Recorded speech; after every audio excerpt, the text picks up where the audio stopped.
It's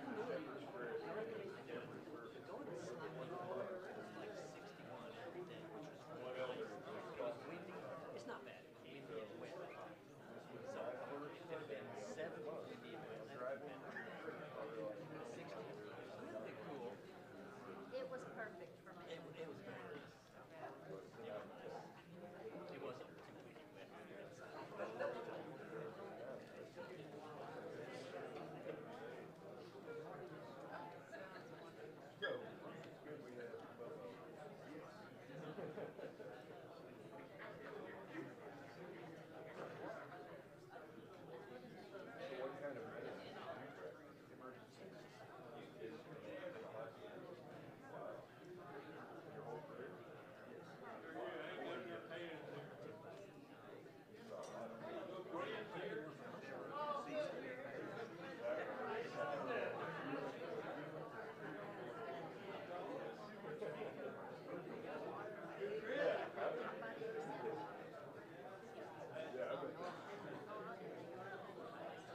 There is a show called, I don't watch it.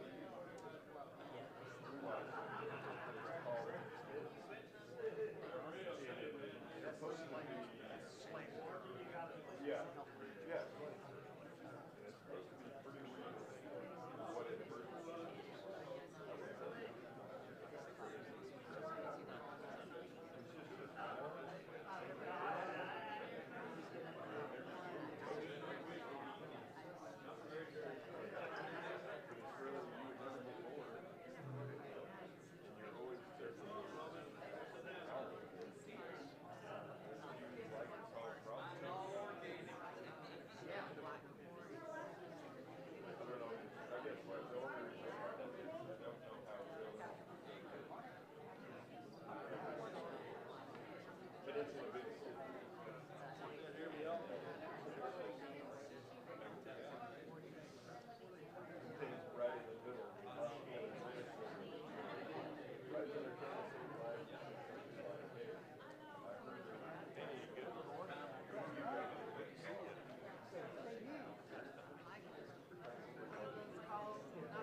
Well, good morning.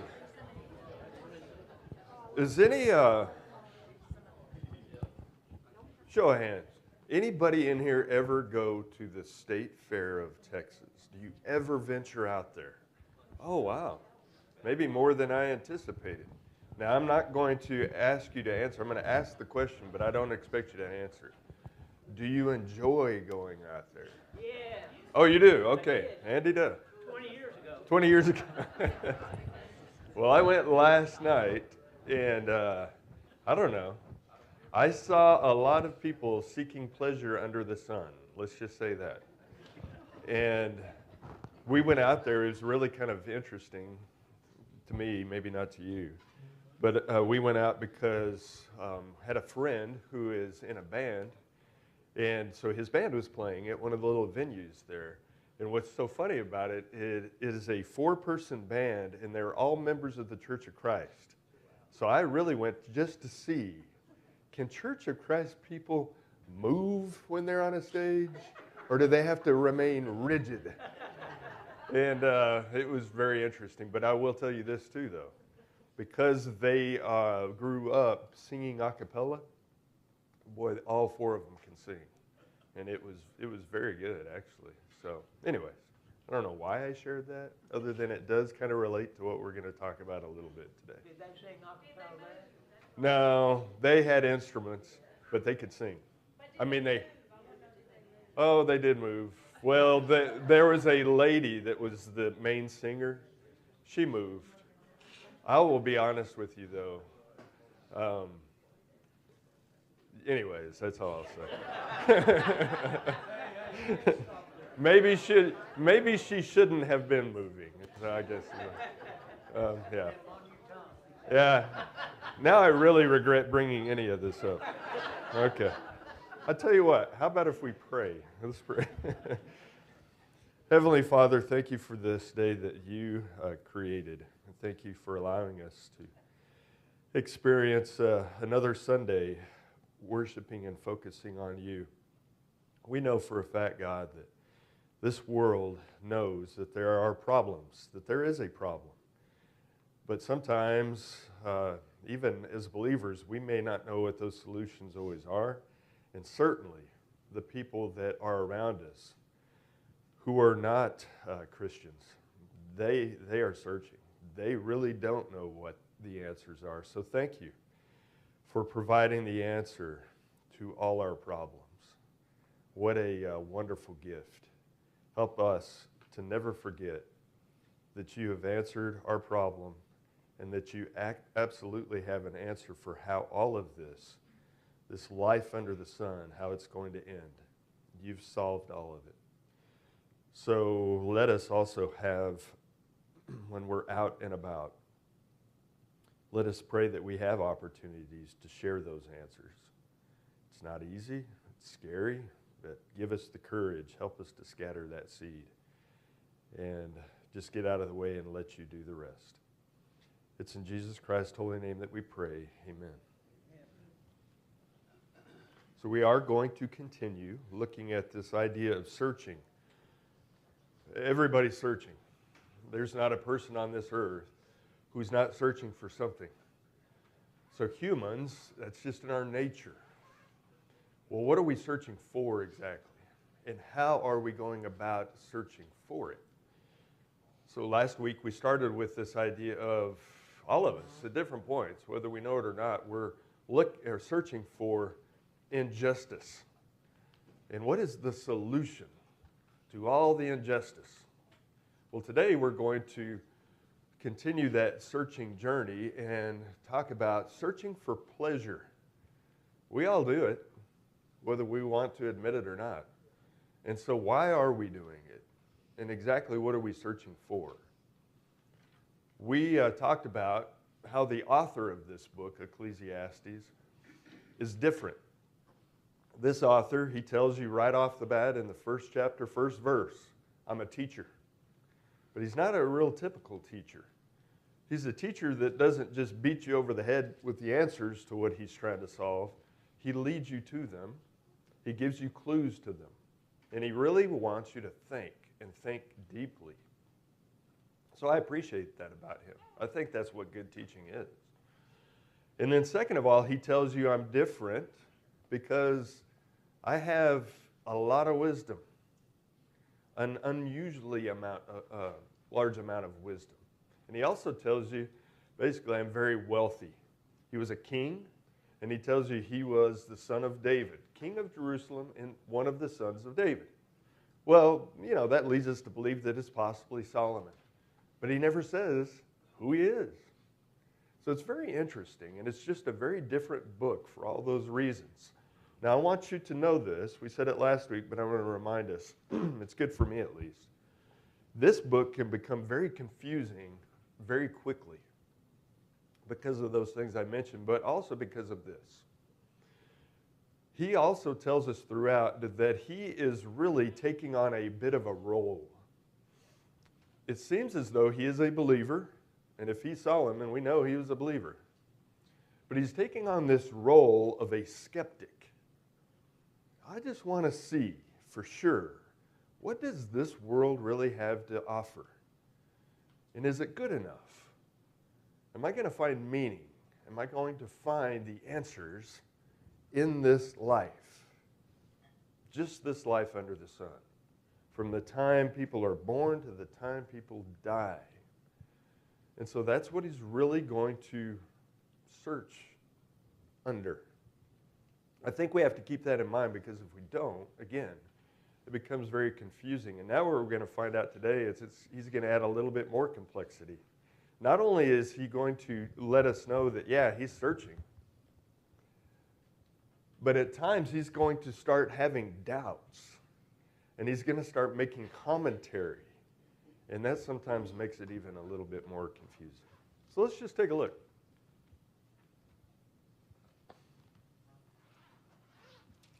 If you'll turn over to these chapters and verses. I thought in my heart, come now, I will test you with pleasure to find out what is good, but that also proved to be meaningless. Laughter, I said, is foolish. And what does pleasure accomplish? I tried cheering myself with wine and embracing folly. My mind still guided me with wisdom. I wanted to see what was worthwhile for men to do under heaven during the few days of their lives. I undertook great projects. I built houses for myself and planted vineyards. I made gardens and parks and planted all kinds of fruit trees in them. I made reservoirs to water groves of flourishing trees. I bought male and female slaves and had other slaves who were born in my house. I also owned more herds and flocks than anyone in Jerusalem before me. I amassed silver and gold for myself and the treasure of kings and provinces. I acquired men and women singers and a harem as well, the delights of the heart of man. I became greater by far than anyone in Jerusalem before me. In all this, my wisdom stayed with me. I denied myself nothing my eyes desired. I refused my heart no pleasure. My heart took delight in all my work, and this was the reward for all my labor. Yet when I surveyed all that my hands had done, and what I had toiled to achieve, everything was meaningless, a chasing after the wind. Nothing was gained under the sun. Chapter 3. I have seen the burden God has laid on men. He has made everything beautiful in its time. He has also set eternity in the hearts of men. Yet they cannot fathom what God has done from beginning to end. I know that there is nothing better for men than to be happy and do good while they live, that everyone may eat and drink and find satisfaction in all his toil. This is the gift of God. I know that everything God does will endure forever. Nothing can be added to it and nothing taken from it. God does it so that men will revere him. A lot going on. A little confusing, in my opinion, at times. So what is he after here? Well, I think one of the things that he's trying to point out perhaps in what we just read is we have a problem. And this problem is pleasure. Pleasure in and of itself is a problem. You can search under the sun from the day you're born to the day you die and try to make pleasure something that gives you meaning and gives you satisfaction, and you're going to be sorely, sorely disappointed. And the hope is that you don't realize that too late, because if you do, you will absolutely have wasted your life. Now that is a problem, a very real problem. And so what do we do about this problem? Well, I think one of the things that he is going to try to teach us about pleasure and the problem that it presents is three things, and we'll look at each separately. First, what exactly does pleasure promise us? Second, why does it always, no matter what, fail to achieve or provide any of those promises? And lastly, third, what then does pleasure point to? Why in the world does pleasure exist then? Let's start with the first one. What does pleasure promise? What he kind of tells us. Well, not kind of, he does tell us. So let's go back and look one more time. Again, I think he really wants us to think. I thought in my heart, come now. I will test you with pleasure to find out what is good. But that also proved to be meaningless. Laughter, I said, is foolish. And what does pleasure accomplish? I tried cheering myself with wine and embracing folly. My mind still guided me with wisdom. I wanted to see what was worthwhile for men to do under heaven during the few days of their lives. So what is he saying here that answers that question? What does pleasure promise? Well, I want to start with that one of the first words, come now. Come now. Why is that there? And why does he start off this chapter 2 with a statement like that? Well, I think he's trying to point us back a bit to chapter 1. And if you look at chapter 1, he tells you early on what the purpose of chapter 1 is, and it's simply this. I'm going to use my great wisdom to conduct a project. And this project is to try to figure out, will pleasure under the sun, seeking it, give me any kind of purpose, any kind of meaning? And what he finds out in chapter 1 is, nope. No matter how hard I tried with my wisdom, in all the wealth that I have, I couldn't. And that's what's unique, we said last week, is this guy, he has the ability with his wisdom and with his wealth to experience pleasure like we will never experience it. So are we going to learn from him? And so when he says, come now, he's basically saying, all right, that didn't work. But now in chapter 2, I'm going to now focus squarely just on looking at pleasure itself. So that's what he starts off doing. And what he finds is, if we really, anybody chases pleasure, you're really never going to answer the big questions of life. Now, what are these big questions of life that no matter who we are, we have to deal with? And some of us deal with them better than others. And some of us deal with them and some of us try to ignore them and act like they don't exist. But we know what they are. Questions like, well, how did I even get here? What am I supposed to do now that I'm here? What is the purpose in all this stuff around me? What is the problem with me? Because I know there's a problem. And how in the world is all this stuff going to end? So that's one of the things I believe he is trying to get us to consider, is will pleasure ever answer those big questions? And what he's telling us, I believe, here pretty quickly is, no, pleasure is never going to give you the answers you're really searching for. So I want to ask you this question. Can you think? I want you to just think for a moment. Let's try to apply this. In America today, in our culture, is there any chance that we are trying to build a culture on pleasure? That we're trying to build a culture on pleasure so that we can find meaning and purpose in this life? Is that possible? And if that is possible, then I want you to share some examples and ask this question for me. Can you think of any examples of manufacturing meaning out of pleasure in American culture? What would you say? Probably not popular in sports. Yes. And I love that you said probably not popular. How many of you, if we really try to dig like this author is digging, are trying to find pleasure in athletics? And is that ever going to give you meaning? Is that ever going to give you ultimate satisfaction? What is it really going to give you? If primarily that is the focus of your life. And I agree with you. Religion, it's hard sometimes in my mind to separate sports from religion. Religion and sports. Sports almost feels like a religion for some people in this country. Until your team loses. Until they lose. And then you got to find something else. Yeah. It's always next season. It's always next season. If you look at chapter 2, as you're reading through it, what's the biggest thing that stands out to you? I. Yeah. Focus on I. Mm-hmm. And that's the problem we have with pleasure. We focus on I. Sure. Instead of focusing on each other or those that we can help. And I personally find more pleasure in helping someone than I do helping myself. No, there's great wisdom there, for sure.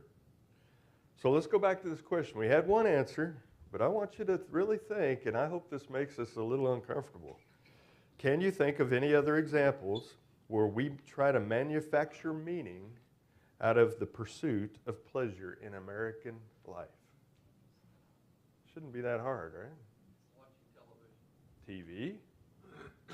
Music. Gaming. Tell us more about gaming. How are we trying to manufacture meaning out of gaming? Well, it kind of relates to the sports things if you do the online competing, against each other and stuff. But it's a way of, I don't know, I think it's a way of distracting yourself from real life. I love that. We're going to talk about that. The pursuit of pleasure can really just serve as a distraction, so that we don't have to think about what's really going on and what we're really trying to build. And every one of these things that that we have listed so far, what do you have to have for all of that? It's money. Mhm. Let's just boil it down to money. Yep. Time and money are the two most important things to most people. Do we ever try to manufacture meaning out of money? Oh, sure. That might be one of the biggest ways we try to do it. Yeah. And it'll fail every time. But we never sometimes are totally convinced of that. We come back right back around and try it again. Anything else? Work. Oh, I love it. Next week we're going to talk about trying to seek meaning through achievement. Boy, you could waste your whole life just trying to find pleasure. And some of you may say, I don't find pleasure in work at all. But some people do. And what a waste, if that's the primary purpose of your life. Has anyone mentioned stuff? Stuff in general. Just stuff. I think if you really think about it, I think we may be, when people look back at history, they may look at America and say they were one of the greatest countries ever to try to manufacture meaning just out of stuff. Greatest ever. But they failed. And now that's the harsh reality. And that sometimes is something I don't like to think about. But is that real? And is that what the author is trying to get us to wrestle with? Number 2, what does pleasure promise? Well, number 1, we said it promises meaning. Just keep chasing pleasure and you will eventually find meaning. But we know from the author that you go all the way down the end of that road of pleasure and you will find that there is no meaning. Well, number 2, it also, I think he's trying to tell us, is it really provides us an escape from reality. Look at laughter. When he says there in verse 2, laughter, I said, is foolish. Some translations will say laughter is really not just foolish, but it is manic. It is crazy. Well, what is he trying to say? Laughter is crazy? Laughter is foolish? And I think what he's trying to tell us is, if you think about laughter, well, what makes you laugh? Well, a lot of times pleasurable things make us laugh. Pleasurable things make us happy. But the problem is laughter ends. And it's always replaced by something else, no matter what. And so we always have to find some more pleasure to make us laugh again. And that's crazy if you really consider it. Always trying to find things that will make us laugh through pleasure. Not realizing maybe. All you're going to have to do is find something else later. It's never going to fulfill. It's really just you trying to escape from reality. Now, let's just stamp this before we go. What is pleasure really trying to get us to do when it comes from escaping from reality? What's it trying to do?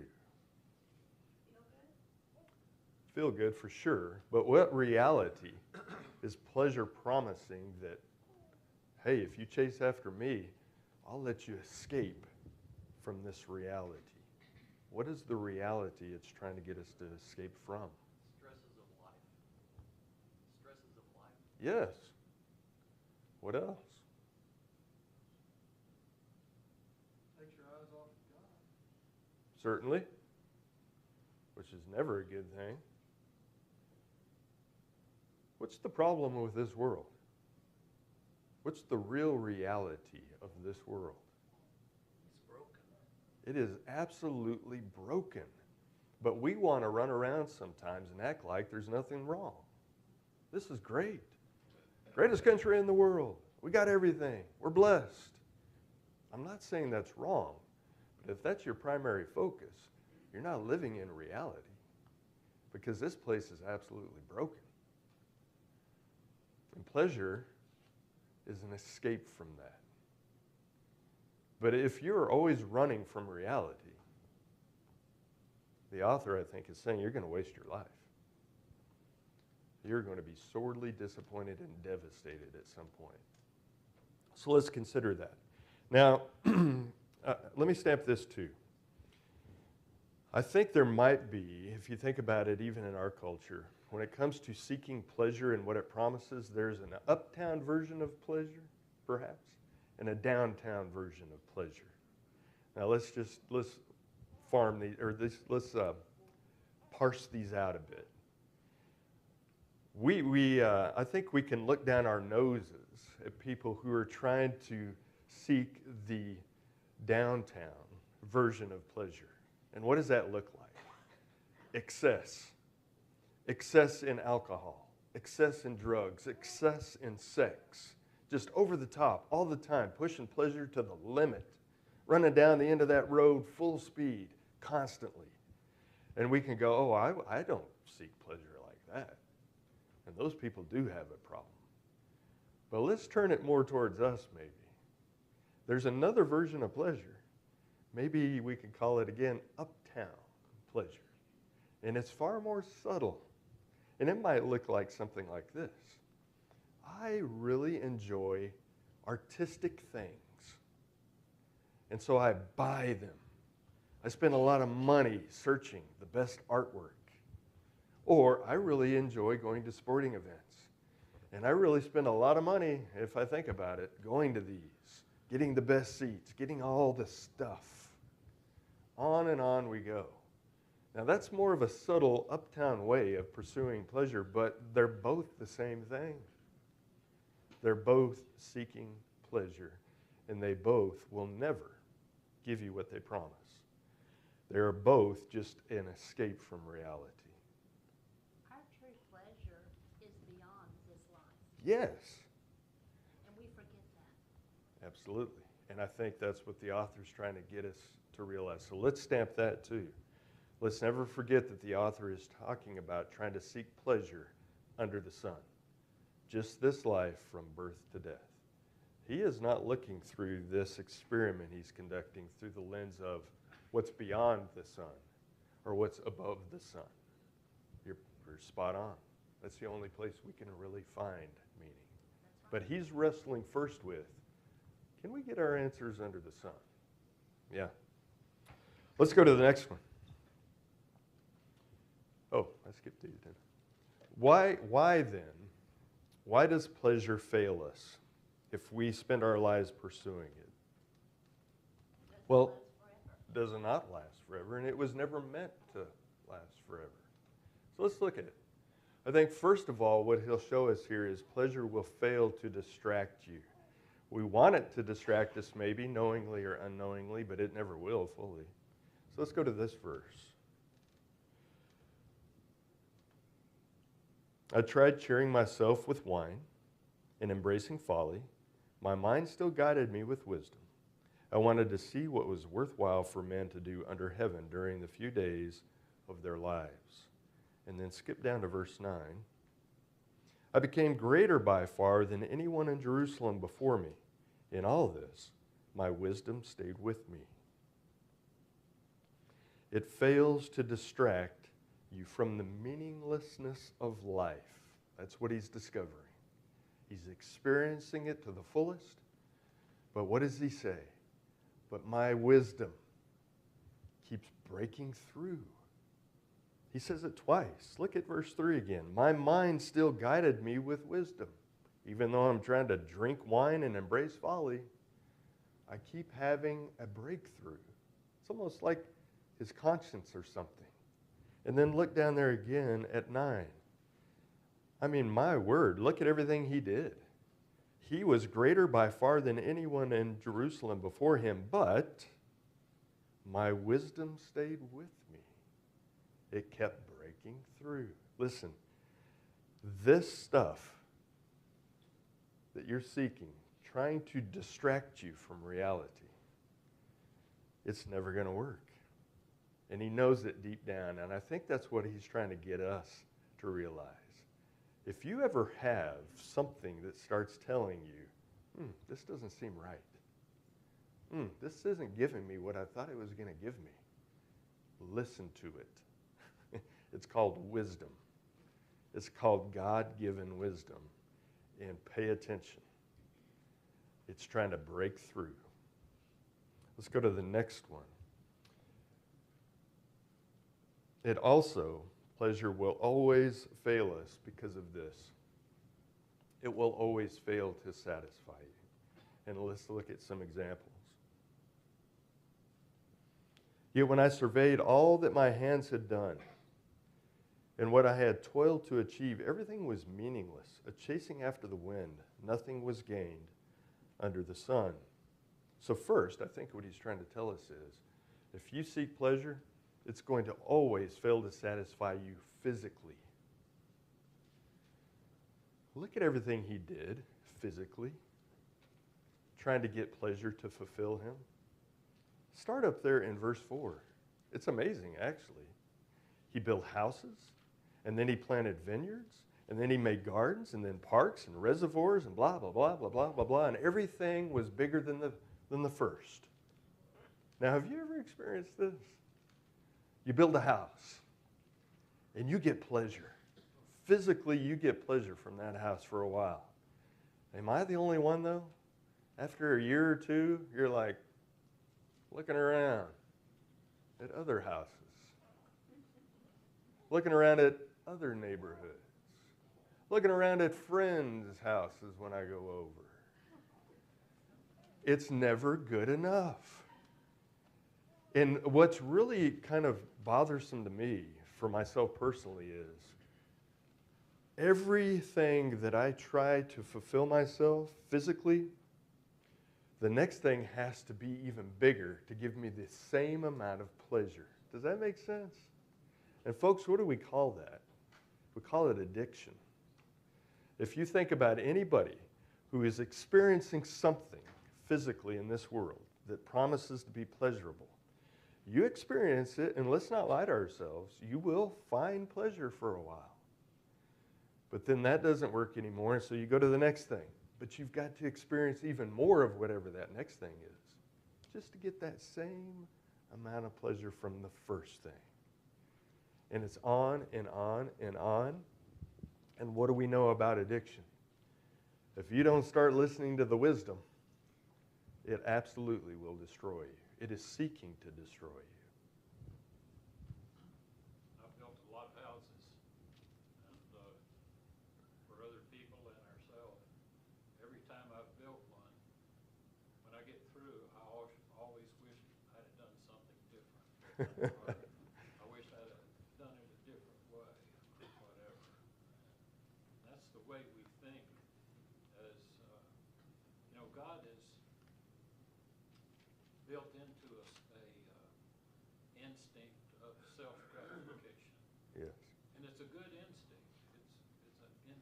But the problem is we try to satisfy that instinct with what you're talking about, these different pleasures, and we let that instinct to satisfy our so-called needs.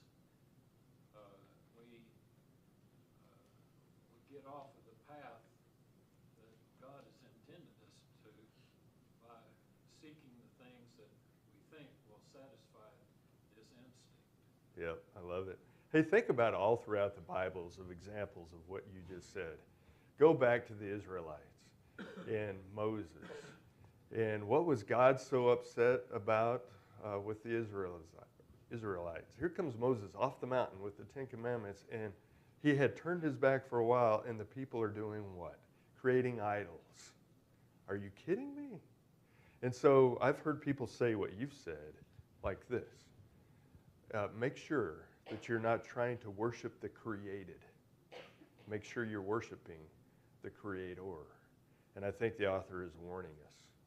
Are you worshiping the seeking of physical pleasure? Are you sure? And are you trying to kid yourself? Because it will destroy you. Yeah, those false idols. I love it. Oh, I think. So let's go to the next one. Not only will pleasure fail to satisfy you physically, but I think we're going to find here in the next one that it will also fail to satisfy you spiritually. And we really haven't talked about the spiritual aspect yet. So let's look at chapter 3, verse 11. He has made everything beautiful in its time. He has also set eternity in the hearts of men. Yet they cannot fathom what God has done from beginning to end. The problem that we can try to ignore, but it will never work, is that we were designed a certain way. And we were designed to only be fulfilled spiritually by what? God. It says it right here. God designed us with what inside of us? Eternity. And how much do you talk about that with other people? I mean, we would love to talk about the physical aspects of this life. But how often are we willing, and I'm talking about myself also, willing to sit beside someone and talk about, hey, do you understand that you were designed with something inside that is eternal? You weren't meant just for life under the sun at all. You were designed for eternity. Now let's talk about that. And what are you doing to get there? That's a whole nother ballgame. And that's why pleasure will fail us, because it's never going to satisfy us spiritually. But how often do we try to stuff ourselves and think that maybe it will? Only thing that will is eternity. So, enough of that. So the bottom line becomes this. Let's go over. Actually, sorry, I skipped it.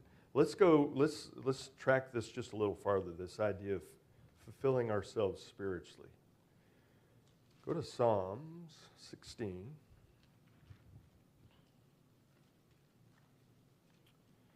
So keep thinking about this. God has designed us and filled our hearts with eternity. You have made known to me the path of life. You will fill me with joy in your presence, with eternal pleasures at your right hand. You want to be filled with something? The only way you're going to be filled is with the joy of being in God's presence will give you. Now, answer this. You all, many of you have been Christian believers your whole life, or a majority, many years. What does it mean to you to fill your eternal heart with the joy of being in God's presence? Can we even do that? We can try, but it's beyond our capacity to understand it. Okay? We can try. How can we do that? I may be thinking about this wrong, but when I see a sunrise or a sunset or a snow-capped mountain, things of nature that God did, I feel like that's part of what this verse is leaning towards, maybe. Yes. I mean, to me, it is. So nature, for sure, can bring you joy. And does that nature bring you into the presence of God? I credit God for it. If you credit God for it, if you're focusing on it through the lens of God. All right. Any other ways that you feel like you can find joy by being in the presence of God in this life that we're experiencing under the sun? Shouldn't prayer be one of them? I would hope so. Is that one of the powerful aspects of prayer? You are entering into the presence of God every time you pray. That should bring you great joy. That's part of filling the eternity that God put in your heart. Not chasing after this stuff under the sun. I love it. What else? Staying in His Word. I mean, how in the world are you going to be in God's presence if you're not reading His words? Yeah. I mean, it's simple things we all know, but if we thought about how it brings us, and it was designed to bring us these things, joy, because we are experiencing, maybe not fully, but we're experiencing presence, the presence of God when we do those things. That's a whole other way to look at reading the Bible and praying, in my opinion. Philippians 4:6, Paul has an answer to this. Have no anxiety about anything, but in everything by prayer and supplication, with thanksgiving, let your requests be made known to God, and the peace of God, passes all understanding, will keep your hearts and your mind in Christ Jesus.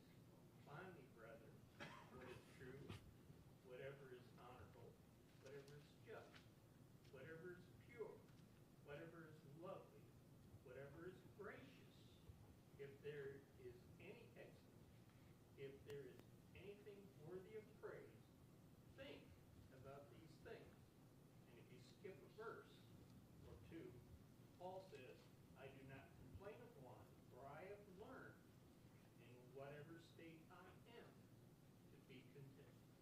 Great. Thank you for that.